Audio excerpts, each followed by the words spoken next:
I'm Joe Feeks, editor of Poultry Health Today, and we're back with Lorraine Fuller, a researcher at the University of Georgia, and one of her other graduate students, Miguel Barrios. That's right. Miguel, welcome. Thank you.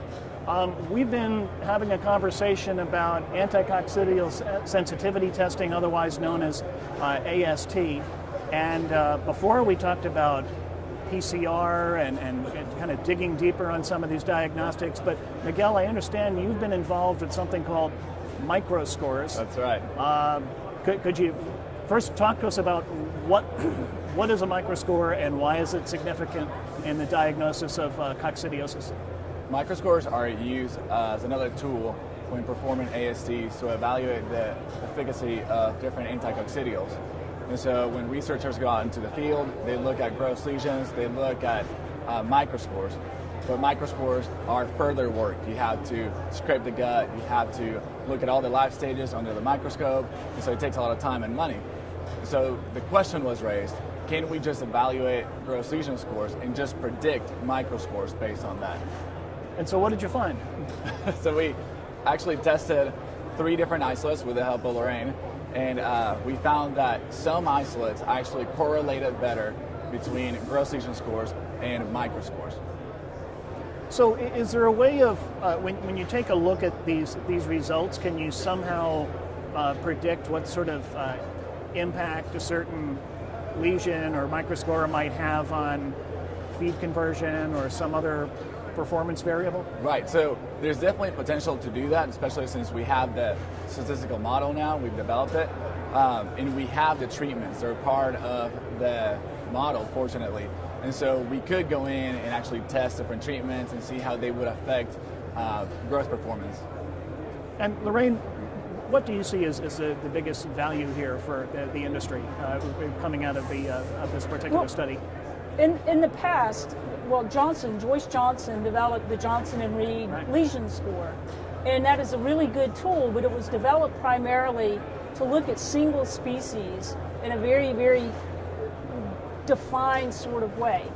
And to use a lesion score when say a producer takes the vets into a house is oftentimes a little bit hard because you don't see really, really gross lesions. If you see gross lesions, you're probably having some problem. So a microscore, they turn to a microscore so they can see what the impact of the maxima within that house is. And that's kind of the reason that people use a microscore, is that they pretty much use it only for maxima. So that's the main thing. So you get a better handle on something that you may not even be able to see a lesion with, but you'll be able to give a score so that you can define how your drug program's working, how well it's working. Veterinarians who want to explore this, do they contact the University of Georgia? How does this work? Some do, but in general, they've learned it either at like poultry disease research centers or someplace like that. Yep. And it's something that they've been doing for a long time. So it's already something that's in place, very similar to lesion scoring when they go in and they do a house evaluation, when they do a post.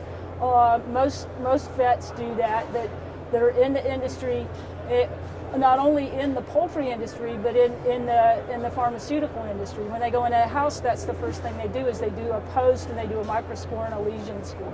So these are just the 2 tools that they use, and they can relate it back to the feed conversions and all that within that house. So Miguel, what's the next step in this research?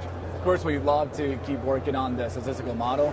If we were able to evaluate more isolates, it would definitely give power to the model we have right now, and we would be able to more precisely predict microscores based on gross lesion scores. So if we work it out, we could save a ton of time and money by just looking at gross lesion scores. Sounds exciting, and we'll have to follow up and get the additional information from that research. So thanks so much for joining us today. We've been talking to Lorraine Fuller at the University of Georgia and graduate student Miguel Barrios. Thanks again. Thank you. Thank you.